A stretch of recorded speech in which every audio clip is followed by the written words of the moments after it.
नमस्कार मेरे post office के सभी जीडीएस भाइयों को। दोस्तों, जीडीएस का जो एक वर्ग रखा गया है ना, वो खुद भी कंफ्यूज रहता है कि आखिर हम किस कैटेगरी में होते हैं। क्योंकि वो खुद भी ये भी कंफ्यूज रहते हैं कि हम विभागीय कर्मचारी है या फिर प्राइवेट कर्मचारी है, संविदा कर्मचारी है। ऐसे बहुत सारे सवाल होते हैं और उसके जवाब आज तक किसी भी जीडीएस के पास सही तरीके से नहीं है। दोस्तों, मैं बता देता हूँ कि आखिर क्या कारण है कि इतने लंबे समय से काफ़ी लंबा पुराना डिपार्टमेंट है और तब से अब तक जीडीएस इस वर्ग का हिस्सा रहा है, डिपार्टमेंट ऑफ पोस्ट इंडिया का। लेकिन फिर भी कभी जीडीएस विभागीय क्यों नहीं हुआ। पहले तो बहुत ही कम सैलरी मिलती थी, अभी तो फिर भी थोड़ा ठीक ठाक सैलरी मिल जाती है। लेकिन आखिर क्या कारण है कि जीडीएस इतना लंबा संघर्ष करने के बाद भी विभागीय नहीं हुआ।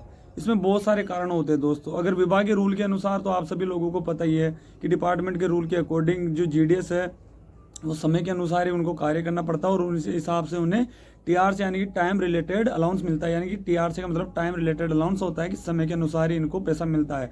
पहले कम सैलरी होती थी और तो कम से घंटे ड्यूटी का मिलते थे, 3 या 4 घंटे, इसको बढ़ा के 4-5 घंटे कर दिया गया है। लेकिन वैसे देखा जाए तो जीडीएस काफ़ी जगह ऐसे होते हैं कि जीडीएस 8-8 घंटे या 9-9 घंटे तक भी काम करना पड़ता है। तो वो सारी बातें अलग है। अगर रूल के अकॉर्डिंग बात की जाए तो एक कंडक्ट रूल 3 लगा हुआ है, उसके तहत जीडीएस का सारा डाटा, सारा सब कुछ मेरे और भी पुराने वीडियो में आपको बता दिया गया है और भी आपको यूट्यूब पर काफ़ी जगह देखने को मिल जाएगा। बार बार उस बार को हम रिपीट नहीं करेंगे। इसके अलावा दोस्तों आपको मैं बता देता हूं कि हमारे डिपार्टमेंट के जितने भी बिग सीनियर्स होते हैं, बड़े अधिकारी होते हैं या बड़े ऑफिसर्स होते हैं, अगर वो भी चाहे तो डिपार्टमेंट में जीडीएस के बारे में कुछ भला करने की, सोचने की चाह ले, आगे तक इस बात को पहुँचाने की कोशिश करे तो हो सकता है जीडीएस का भला हो जाए। लेकिन मैंने खुद ने देखा है कि कभी भी जो बड़े ज़्यादा ऑफिसर्स होते हैं वो जीडीएस के अगर काम का जब समय होता है तो वह उन्हें रोप थोप देते हैं। काफ़ी जगह देखा गया है कि वो उन्हें ये तो साबित कर देते हैं कि आप जीडीएस हो, आप डिपार्टमेंट के कर्मचारी हो, आपको ये काम करना ही पड़ता है। लेकिन आगे जब भी कोई बात होती है जीडीएस से रिलेटेड, तो जीडीएस की यूनियन में और जीडीएस में तो वैसे भी एकता नहीं है कि वो अपनी बातों को आगे तक पहुँचाए। लेकिन जो उनके सीनियर्स ऑफिसर्स है वो भी कभी बड़े जैसे कोई भी मीटिंग वगैरह होती है तो वहाँ पर जीडीएस के हित के लिए इतना सोचते नहीं है। कभी जीडीएस के लिए ऐसा नहीं सोचते कि इनको भी क्या विभागीय कर्मचारी होना चाहिए, क्या ये भी काम करते हैं तो इनको भी डिपार्टमेंट का विभागीय कर्मचारी कम से कम 8 घंटे का हिस्सा होना चाहिए। अगर सीनियर्स ऑफिसर्स जीडीएस के सपोर्ट में कुछ ना कुछ थोड़ा बहुत बोलना स्टार्ट कर दे या उनके सपोर्ट में लग जाएंगे तो हो सकता है आने वाले समय में इनका, क्योंकि देखिए दोस्तों ये रियलिटी है, सच है, कड़वा लग सकता है। जीडीएस को हमेशा जो विभागीय कर्मचारी होते हैं, जो बड़े अधिकारी होते हैं, विभागीय कर्मचारी में बड़े अधिकारियों की बात छोड़ लीजिए, जीडीएस से अगर जैसे भी कोई एमटीएस बनता है तो एमटीएस भी जीडीएस को तुच्छ नज़र से देखना स्टार्ट कर देता है। ये रियलिटी है।